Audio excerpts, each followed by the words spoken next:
नमस्कार बच्चे, मैं हूँ जीवर रविंदर। कैसे हैं? अच्छा, मैं भी ठीक हूँ बच्चे।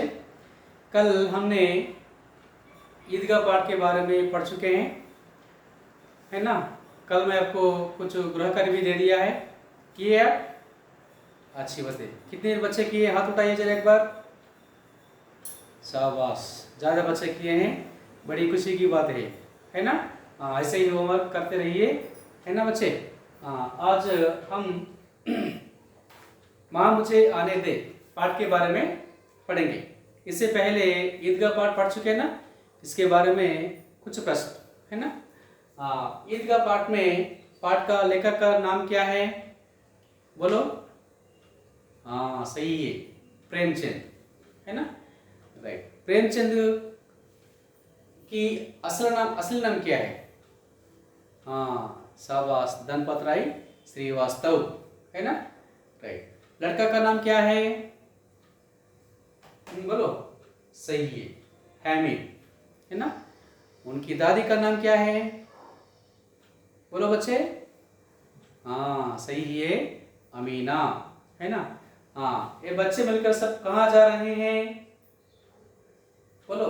हाँ, ईदगाह जा रहे हैं, है ना। ईदगाह का मतलब क्या है? प्रार्थना स्थलमु। वेरी गुड, है ना बच्चे। ठीक है, आज हम माँ मुझे आने दे कविता के बारे में पढ़ेंगे। इस कविता की कवयित्री का नाम है मृदुल जोशी, है ना। कवयित्री का पुल्लिंग क्या है? कवि, है ना, कवि। ये सब क्या है? माँ मुझे आने दे कविता के अर्थ है ना। राइट। अब एक काम करेंगे,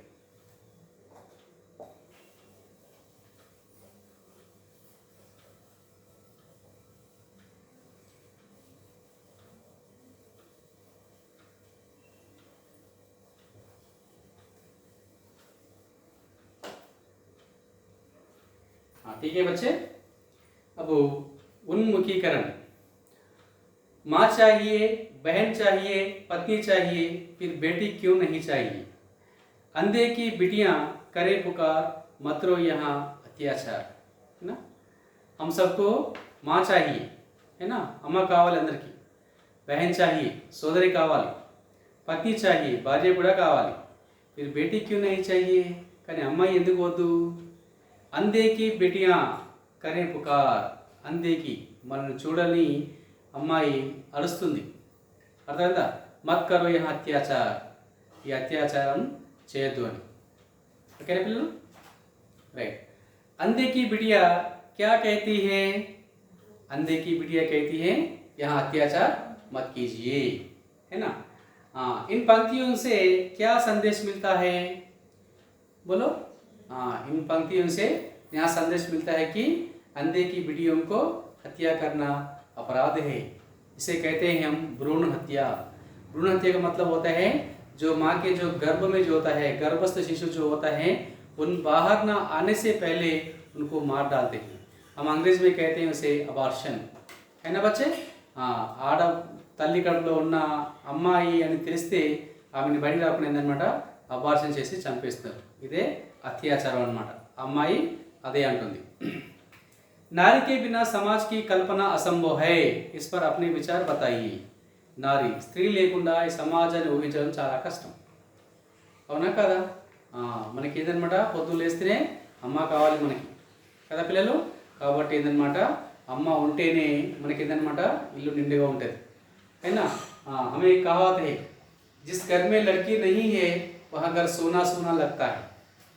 ఏ ఇంట్లో అయితే అమ్మాయి ఉండదో ఆ ఇల్లు శూన్యంలాగా ఉంటుంది. जिस घर में लड़की होती है वहाँ घर सुंदर दिखता है. ఏ ఇంట్లో అయితే అమ్మాయి ఉంటుందో ఆ ఇల్లు చాలా అందంగా కనబడుతుంది. ఎందుకనమాట, పొద్దున్న లేవగానే అమ్మ అందరికంటే ముందు లేసి ఏం పని చేస్తుంది మనకి? ఇల్లు ఊడ్చేసి, వాకిలు ఊడ్చేసి, ముగ్గులు పెట్టేసి, కడిగేసి చాలా అందంగా తయారు చేస్తుంది. ఓకేనా పిల్లలు? కాబట్టి ఏంటనమాట, స్త్రీ లేకుండా ఈ సమాజాన్ని ఊహించడం మనకు చాలా కష్టం. ఓకేనా పిల్లలు? రైట్. ఉద్దేశ్యం, छात्रों को मुक्तक कविताओं से పరిచిత్ करवाना है. ముక్తక్ కవిత. ముక్తక్ కవిత అంటే ఏంటంటే ఛందస్సు లాంటివి ఏది ఉండదన్నమాట. ఓకేనా. చాలా స్వేచ్ఛా కవిత అన్నమాట. इस कविता को कविता के माध्यम से भ्रूण हत्याओं का विरोध करने का प्रयास किया जा रहा है। ఈ కవిత ద్వారా మనకి ఏంటంటే భ్రూణ హత్య మీకు చేపట్టే మీద భ్రూణ హత్య ఏంటంటే ఒక తల్లి కనుక ప్రెగ్నెన్సీ అయితే కనుక గర్భవతి కనుక అయితే అనమాట అందులో ఆడపిల్ల అని తెలిసిందంటే ఆమె బయట రాకుండానే హత్య చేయడం అటువంటి దాన్ని ఏమంటే భ్రూణ హత్య అంటారు అనమాట। లింగ భేద का डटकर विरोध करना। లింగ భేద్ అంటే స్త్రీ పురుషుల మధ్య భేదం వ్యత్యాసం దీన్ని తిరస్కరించడం అంటే ఆడవాళ్ళు తక్కువ మగవాళ్ళు ఎక్కువ అనే భావంతో దాన్ని తిరస్కరించడం। भ्रूण हत्याओं पर रोक लगाकर बालिका शिक्षा की प्रेरणा देना इसका उद्देश्य है।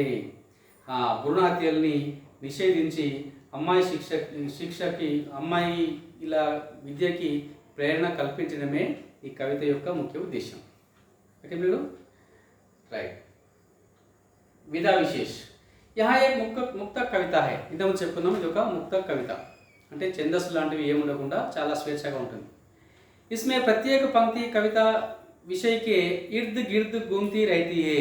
इर्द गिर्द అంటే దాని చుట్టే ఈ కవిత ఏంటంటే ఒక విషయం గురించే మనకు వివరిస్తుంది। దీంట్లోకి అన్ని విషయాలు రావు మనకి ఏ విషయాన్ని చెప్పదలుచుకున్నారో ఆ విషయం గురించే ఈ కవితలో చెప్పడం జరుగుతుంది।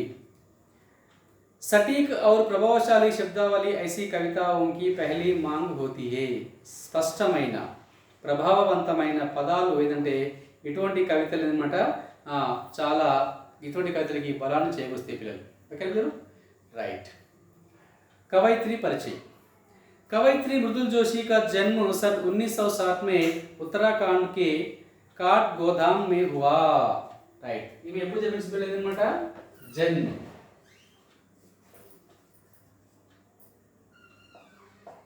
सन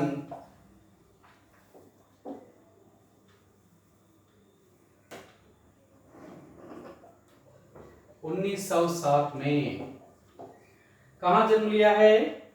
काठ गोदाम में, उत्तराखंड के काठ गोदाम में जन्म लिया। इनकी रचनाओं का प्रमुख विषय नारी चेतना व सम समाज का निर्माण है। ఇవి కవితలలో ఉండే ముఖ్యమైన విషయం ఏంటంటే నారీ చేతన స్త్రీలని జాగృతి పరచడం సమ సామాజిక నిర్మాణం। సమ సమాజం అంటే ఇది సమాజంలో అందరూ సమానమే ముఖ్యంగా స్త్రీలు పురుషులు అందరూ సమానమే ఒకరు ఎక్కువ ఒకరు తక్కువ అనే భావన లేదు। ఈమె కవితలలో ముఖ్యమైన వస్తువు అదన్నమాట విషయం అదన్నమాట। इनकी चर्चित रचनाएं समकालीन हिंदी काव्य में आम आदमी गुम हो गए अर्थ की तलाश में शब्दों के क्षितिज से इन दिनों आदि हैं। ఈమె రచనలో ముఖ్యంగా ఏంటన్నమాట బాగా ప్రఖ్యాతి పొందిన రచనలు ఏంటంటే సమకాలీన హిందీ కావ్య में आम आदमी गुम हो गए अर्थ की तलाश में शब्दों की क्षितिज से इन दिनों ఇవన్నీ కూడా చాలా ముఖ్యమైన కథలు అన్నమాట। ఓకేనా పిల్లలు ఇవన్నీ ఏమి ముఖ్యమైన రచనలు। वो विषय प्रवेश में आ जाएंगे। स्त्री और पुरुष दोनों समाज रूपी शक्ति के दो रूप हैं। स्त्री और पुरुष दोनों समाज रूपी शक्ति के दो रूप हैं। స్త్రీలు మరియు పురుషులు అంటే సమాజంలో ఉన్న రెండు శక్తి రూపాలు। दोनों कार्य कुशल गुणी और बुद्धिमान होते हैं। ఇద్దరి పనులు అంటే కుశల్ అంటే క్షేమంగా ఉంటాయి మరియు గుణాత్మకంగా ఉంటాయి మరియు బుద్ధిమత్తగా ఉంటాయి అన్నమాట। समाज के निर्माण में दोनों का समान महत्व है। ఈ సమాజ నిర్మాణం లోపల ఇద్దరి ఆవశ్యకత ఉన్నది ఇద్దరి అవసరం ఉన్నది స్త్రీల అవసరం ఉన్నది పురుషుల అవసరం ఉన్నది। వేదों में स्त्री की तुलना देवी से की गई है। వేద లోపల స్త్రీలని దేవతలాగా कीर्तिंचबड्डाరు। कहते हैं जहाँ नारी का वास होता है वहाँ देवता बसते हैं। మనం ఏం చెప్పుకుంటే जहाँ नारी की वास होता है वहाँ देवता होते हैं। ఇక్కడ మనకి సంస్కృత శ్లోకం ఉంది ఎత్ర నారీ పూజ్యతే రమంతే తత్ర దేవత అని అంటే ఎక్కడైతే స్త్రీలు గౌరవించబడతారో అక్కడ దేవతలు నివసిస్తారు అని అర్థం అన్నమాట। लेकिन सामाजिक विषमताओं के कारण आज भी भ्रूण हत्या ये देखी जा रही हैं। కానీ ఏంటన్నమాట సమాజంలో ఉన్న వైషమ్యాలు భిన్నత్వాల వల్ల ఏంటంటే ఇప్పటికి కూడా భ్రూణ హత్యలు జరుగుతున్నాయి। ఐసీ ఘటనాయే సామాజిక మానవీయ అపరాధ హే। ఇటువంటి సంఘటనలు ఏంటంటే సామాజిక పరంగా మానవత్వ పరంగా చాలా నేరం ఇవి అటువంటి చేయకూడదు। ఐసే అపరాధ కో సమాప్త కర్నా బేహద్ జరూరీ హే।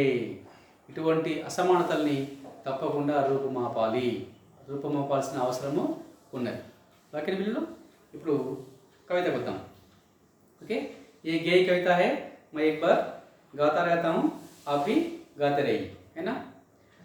हाँ, माँ मुझे आने दे, डर मत आने दे, माँ मुझे आने दे, फैलूंगी तेरे आंगन में हरियाली बनकर, लिपटूंगी तेरे आंचल में खुशबू बनकर, माँ मुझे आने दे, डर मत आने दे, माँ मुझे आने दे, मेरी किलक और टुमकते कदमों में घर का सन्नाटा बिखर जाएगा, जो फंस रहा है पिता के दम बाई की उद्दंडता के कारण सदियों से, माँ मुझे आने दे, डर मत आने दे, माँ मुझे आने दे, पहुंच दूंगी अंधेरा जो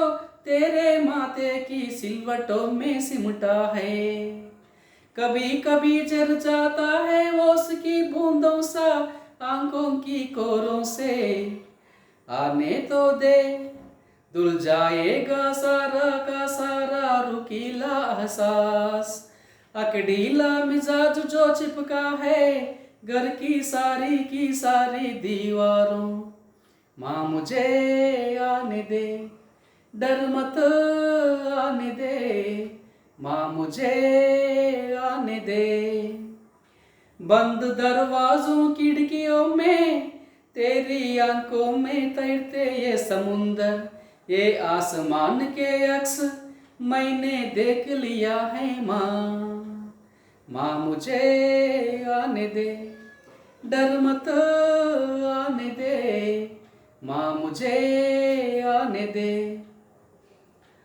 माँ जा सकती हूँ मैं दूर पर उस झिलमिलाती दुनिया में, ला सकती हूँ वहाँ से चमकीले टुकड़े तेरे सपनों के,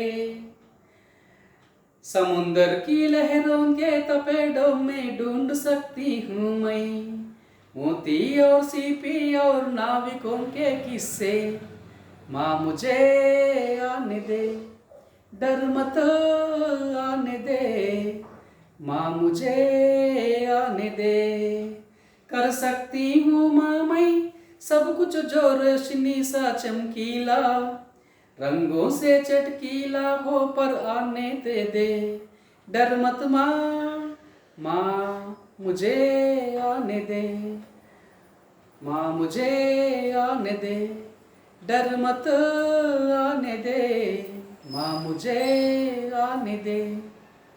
పిల్లలు ఈ కవితలో ఒక అందేకి బిటియా మనకు కనబడని ఒక అమ్మాయి తన ఆవేదన అంతా తన తల్లితో చెప్పుకుంటుంది. ఏమో చెప్పుకుంటుంది? మా ముజే ఆనేది, అమ్మ నన్ను రాని, డర్ మత్ ఆనేది, నేను వస్తే నీకు ఏమీ భయం కాదు, అమ్మ నన్ను రాని. ఓకే, ఫైలుంగి తేరే ఆంగన్ మే హరియాలి బన్కర్, అమ్మ నీ ఇంటి ముంగిట వాకి లోపల పచ్చదనాన్ని వెళ్ళి విరుస్తా నేను. లిప్టుంగి తేరే ఆంచల్ మే ఖుష్బూ బన్కర్, ఎప్పుడు కూడా నీ కొంగు పట్టుకొని ఏదన్నమాట తిరుగుతుందన్నమాట, చాలా సంతోషాన్ని వెదజల్లుతూ ఉంటామా నేను, అమ్మ నన్ను రాని. మేరీ కిలక్ ఔర్ టుమక్తే కదమో మే ఘర్ కా సన్నాటా బిఖర్ జాయేగా, కిలక్ నా కేరింతలు, టుమక్తే కదమో సే నా బుడిబుడి నడకలతోని ఇంట్లో నిశ్శబ్దం మొత్తం మాయమవుతుందమ్మా, అమ్మ నన్ను రానివు. జో ఫసరా హై పితాకే దమ్, దమ్ అంటే ఇక్కడ ఏంటంటే గర్వం అన్నమాట, ప్రౌడ్. ఓకేనా, తండ్రి యొక్క గర్వం ఎట్లయితే విస్తరించి ఉన్నదో, భాయికి ఉద్దండదాకే కారణ సదియంసే కొన్ని శతాబ్దాల నుండి, అర్థమైందా, మగవారి పెత్తనం అనమాట. అంటే ఏదన్నమాట, తండ్రి గర్వం, తర్వాత కొడుకు యొక్క పొగరుపోతనం ఇంట్లో మొత్తం వ్యాపించి ఉన్నది, విస్తరించి ఉన్నది. దాన్ని మొత్తం మాయం చేస్తామా, అమ్మ నన్ను రానివ్వు, భయాన్ని రానివ్వు. పోంచు దూంగి అంధేరా జో తేరే మాతేకి సిలోటో మీ సిమ్టా హై, పోంచు దూంగి అంధేరా, అంధేరా అంటే చీకటి. అమ్మ చీకటిని మొత్తం తొలగిస్తాను. ఎక్కడ చీకటి?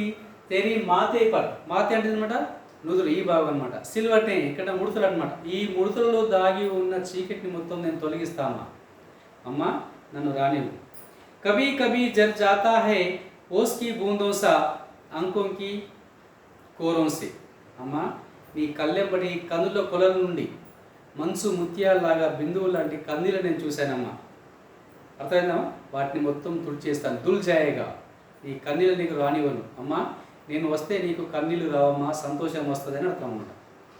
ఆనే తో దే దుల్ జాయేగా సారా కా సారా రుకీలా ఎహసాస్. అమ్మా నన్నైతే రానివ్వు. దుల్ జాయేగా అర్థందా? మొత్తం తుడిచేస్తాను. ఓకేనా? నీ బాధల నుండి మొత్తం నేను తుడిచేస్తానమ్మా.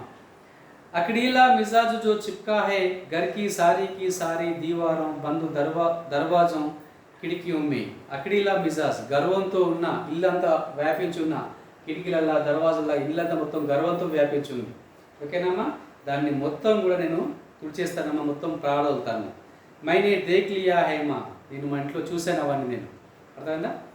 మా జా సక్తీ హూ మై దూర్ పార్, అమ్మా నేను ఎంత దూరమైనా పోగలుగుతాను. ఉస్ జిల్ మిలాతి దునియామే, ఈ రంగురంగుల ప్రపంచం లోపల నేను ఎంత దూరమైనా పోగలుగుతాను. లా సక్తీ హూ వహాకి చమ్కీలే టుకడే తేరే సప్నోకి, నువ్వు కలలు కన్నా రంగురంగుల స్వప్నాలు నేను తీసుకొస్తాను నీ దగ్గరికి. అమ్మా నన్ను రాని. సముద్రకి లహరోంకి తపేడోమే ఢూంఢ్ సక్తీ హూ మై, సముద్రం లోపల కూడా ఏందనమాట అలా దెబ్బలు కూడా తట్టుకొని కూడా నేను సముద్రంలో కూడా నేను వెతికి తీసుకొస్తాను. ఏం తీసుకొస్తాను? మోతీ ఔర్ సిపి ఔర్ నావికోంకే కిస్సే. మోతీ ఏంటనమాట ముత్యాలు, సిపి ఏంటనమాట ముత్యపు చిప్పులు పగడాలు. ఔర్ నావికోంకు కిస్సే, నావికుల యొక్క కథల్ని కూడా ఆ సముద్ర మార్గం కూడా నేను అల్లకు బెదరకుండా పోయి ఇవన్నీ తీసుకొస్తాను. నేను ఆడపిల్లను కదా, నేను బలహీనను తక్కువ నన్ను అంచనా వేయకమ్మా, నేను సముద్రం మీద కూడా ప్రయాణం చేసి ఇవన్నీ కూడా తీసుకొస్తామా. कर सकती हूँ माँ मैं सब कुछ जो रोशनी सा चमकीला, అమ్మా నేను చేయగలుగుతాను. ఏం చేయగలుగుతాను? సబ్ కుచ్ జో రోషనీ సా చమ్కీలా. ఓకేనా? రోషని అంటే వెలుగు, చమ్కీలా అంటే మెరుపు అనమాట. ఈ రంగురంగుల ప్రపంచం లోపల ఇవన్నీ కూడా నేను తీసుకొస్తాను. రంగు సా చట్కీలా హూ పర్ ఆనే తోదో, ఈ రంగురంగుల ప్రపంచం లోపల నీకు ఏది కావాలని నేను తీసుకొస్తానమ్మా. నన్నైతే రాని, భయాలు మాత్రం రానియకమ్మా, అమ్మ నన్ను రాని. ఓకేనా? చూసారా పిల్లలు? మీ దీంట్లో కవిత లోపల ఏదన్నమాట ఇంత చాలా చక్కగా వివరించింది పిల్లలు. ఓకేనా? మా ముజే ఆనేది, డర్మత్ ఆనేది, అమ్మ నన్ను రాని, భయం రాని. ఓకేనా పిల్లలు? సో మృదుల్ జోషి ఏంటంటే ఈ కవిత లోపల ఆడపిల్లలకి జరుగుతున్న అన్యాయాన్ని చాలా చక్కగా ఈ కవిత లోపల ఆమె వివరించింది. ఓకేనా పిల్లలు? అంటే ఏంటనమాట, ఇలా చేయడం వల్ల రాను అనమాట భవిష్యత్ తరాలకి ఏంటనమాట ఈ సమాజం లోపల అమ్మాయిలు అనేవారు ఉండరు. దానివల్ల ఏమవుతుందన్నమాట, సమాజం అన్నది సంతులత దెబ్బతింటుంది, అసమతుల్యత ఏర్పడుతుంది అనమాట. అర్థమైందా? కాబట్టి మనం ముందే చెప్పుకునేదనమాట, ఈ సమాజం నిర్మాణానికి స్త్రీ పురుషులు ఇద్దరు కూడా అవసరమే. ఇద్దరు ఉండడం వలన ఏంటంటే సమాజం సాఫీగా సాగిపోతుంది. అది కుటుంబమైనా సమాజమైనా ఏదైనా కానీ సాఫీగా సాగిపోతుంది. కాబట్టి పిల్లలు ఏంటంటే ఈ ఆడపిల్లల మీద ఏవైతే జరుగుతున్నాయో భ్రూణ హత్యలు, వాటిని నిరోధించాల్సిన అవసరము ఎంతైనా ఉన్నది అని ఇప్పటిదాకా మనకి ఈ కవిత అని చెప్పింది. ఓకేనా పిల్లలు? రైట్. ఇక్కడ పిల్లలు ఇప్పుడు మనం కొన్ని ప్రశ్నలు వేసుకుందాం. ఓకేనా?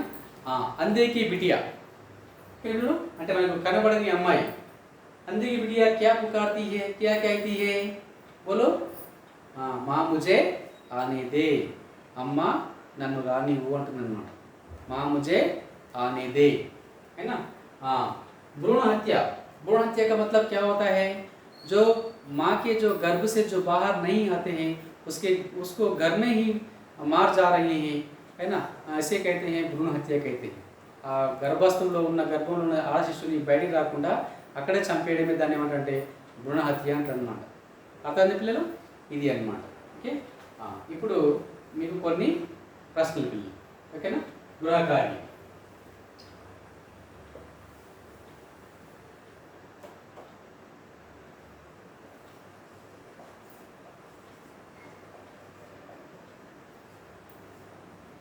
ఓకే పిల్లలు? రైట్.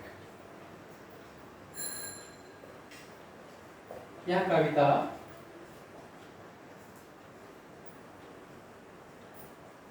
किसके बारे में?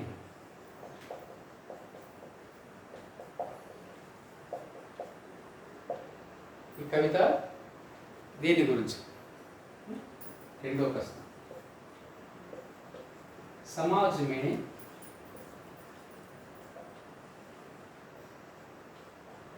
भ्रूण हत्या क्यों हो रही हैं. సమాజం లోపల భ్రూణ హత్యలు ఎందుకు జరుగుతున్నాయి? ఓకేనా పిల్లలు?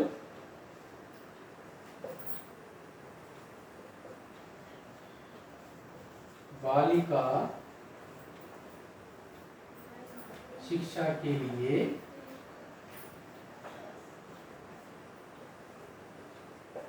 क्या करना है? ఓకేనా? బాలిక అమ్మాయి చదువు కోసం ఏం చేయాలి? నెక్స్ట్ ఇంకో ప్రశ్న.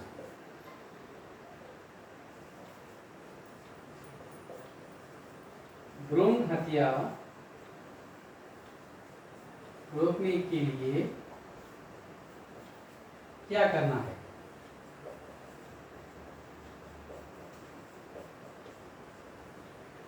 భ్రూణ హత్యలు ఆపాలంటే ఏం చేయాలి? ఓకే మీరు ఒకసారి ఫస్ట్ ప్రశ్న.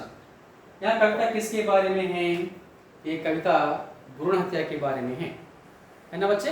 यह कविता भ्रूण हत्याओं के बारे में है ना? दूसरा, समाज में भ्रूण हत्या क्यों हो रही है? సమాజం లోపల భ్రూణ హత్యలు అసలు ఎందుకు జరుగుతున్నాయి? అసలు జరగడానికి కారణం ఏంటన్నమాట? कई कारण है, ఎన్నో కారణాలు ఉన్నాయి. पहला कारण ये है कि लड़कियों को अपने माँ बाप बार समझते हैं, बारह अनुకుంటారు. क्यों? क्योंकि लड़की को पढ़ाना है, उसके लिए भी खर्च और उसके बाद दहेज देना है. दहेज प्रथा परकट्न दुराचार. पढ़ाई के लिए खर्च करना है, फिर शादी के लिए भी खर्च करना है. ये गरीब लोगों को बहुत बार समझते हैं. ये పేదవాళ్ళకి చాలా భారంగా అనిపిస్తుంది అన్నమాట. అదే అబ్బాయి అనుకోండి ఏంటన్నమాట, చదివిపిస్తారు, వాడు పెళ్లి చేసుకుంటే వాడికి ఉల్టా కట్నం వచ్చేసింది, दहेज आता है. इसीलिए बहुत सारे जो माँ बाप समझते हैं लड़का होता तो अच्छा होता समझते, क्योंकि उनकी आर्थिक स्थिति की नज़र में रखकर ऐसा करते हैं. और एक क्या है कि समाज में लड़कियों को कम नज़र से देखते हैं. అమ్మాయిని చాలా తక్కువ దృష్టితో చూస్తారన్నమాట, कमज़ोर समझते हैं, బలహీనులను ఉంటారు. అర్థమైందా? और क्या कि समाज में लड़कियों के प्रति बहुत अत्याचार भी हो रही है. అమ్మాయిల మీద చాలా అత్యాచారం కూడా జరుగుతుంది. एक बार लड़की बाहर गई तो फिर घर आने तक उनको माँ बाप को बहुत डर होता है. అమ్మాయి ఒకసారి బయటికి పోయిందంటే మరి ఇంటికి వచ్చారకు భయం ఉంటుంది. ये सब कारण के लिए समाज में भ्रूण हत्या हो रही है. लड़की है तो हमें तकलीफ समझते हैं, उनको पेरेंट्स क्या सोचते हैं, అమ్మాయి అంటే మనకి కష్టం, సమాజం లోపల ఇటువంటి అవన్నీ కూడా అమ్మాయి ఎదుర్కోవాల్సి వస్తుందని. బాలిక శిక్ష के लिए क्या करना चाहिए? क्या करना है? బాలిక శిక్ష కోసం ఇవన్నీ రూపమాపలు ఏం కావాలి? ముందు అమ్మాయిలు విద్యావంతులు కావాలి. అమ్మాయిలు విద్యావంతులు కావాలి, మనం ఏం చేయాలి? అమ్మాయిల విద్యను ప్రోత్సహించాలి. అమ్మాయిల విద్యను ప్రోత్సహించాలి, అమ్మాయిల్ని అన్ని రంగాలలో ప్రోత్సహించాలి. వాళ్ళు అమ్మాయిల యొక్క విద్యావంతులైతే కనుక ఏంటన్నమాట, వాళ్ళు ఏదన్నమాట, వాళ్ళు అమ్మాయి విద్యావంతులు వాళ్ళ కుటుంబం కూడా విద్యావంతులు అవుతారు, వాళ్ళ పిల్లలు కూడా విద్యావంతులు అవుతారు, సమాజం విద్యావంతులు అవుతారు అన్నమాట. అతను భ్రూణ హత్యకి रोकने के लिए क्या करना है? भ्रूण हत्या आपात మనం ఏం చేయాలి? भ्रूण हत्या रोकने के लिए हम क्या है कि भ्रूण हत्या के बारे में हम क्या है कि समाज में एक तरह का प्रचार करना चाहिए, भ्रूण हत्या नहीं करना चाहिए, है ना? अगर लड़कियों को हम भ्रूण हत्या करने से आइंदा में यानी भविष्य में क्या है कि लड़कियों की बहुत कमी होती है, समाज में असंतुलन फैलता है ना, विषमता फैलते हैं, है ना? इसलिए भ्रूण हत्या नहीं करना चाहिए. लड़का और लड़की दोनों बराबर है ना? जैसे घर के लिए पति पत्नी जैसे बराबर है, उसी तरह समाज में भी लड़का और लड़की दोनों चाहिए. इसलिए ये सब बता के हम भ्रूण हत्या के बारे में रोक सकते हैं, है ना बच्चे? ये सब क्या है कि गृहकार्य है, आप इसके बारे में लिख के मुझे बताना है ना बच्चे? हाँ, आज हम एक सूक्ति के बारे में सीखेंगे.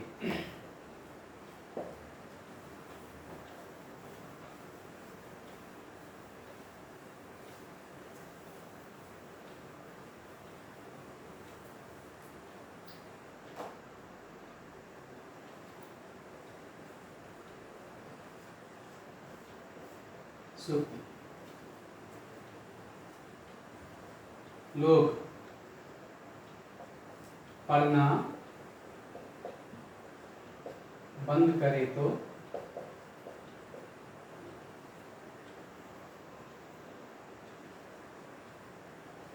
वक्र मार्ग में चलकर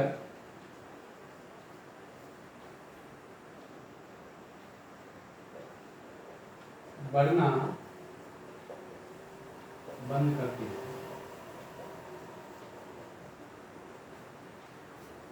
लोग पढ़ना बंद करें तो వక్ర మార్గం में चलकर बढ़ना बंद करते हैं। ప్రజలు చదవడం మానేస్తే వక్ర మార్గంలో పడి పెరగడం మానేస్తారు. ఇక్కడ పెరగడం అంటే హైట్ కాదు, అభివృద్ధి చెందడం మానేస్తారు. కాబట్టి పిల్లలు ఎప్పుడు కూడా మనం ఏ వయసు వచ్చినా కానీ చదవడం మానద్దు. ఓకే పిల్లలు, ఈ పాఠాన్ని బాగా చదువుకోండి. మళ్ళీ నేను నెక్స్ట్ పాఠం చెప్పినప్పుడు మీకు ప్రశ్నలు అడుగుతాను, మీరు అందరూ వీటికి ఆన్సర్ చెప్పాలి. ఓకే పిల్లలు, రైట్. Thank you.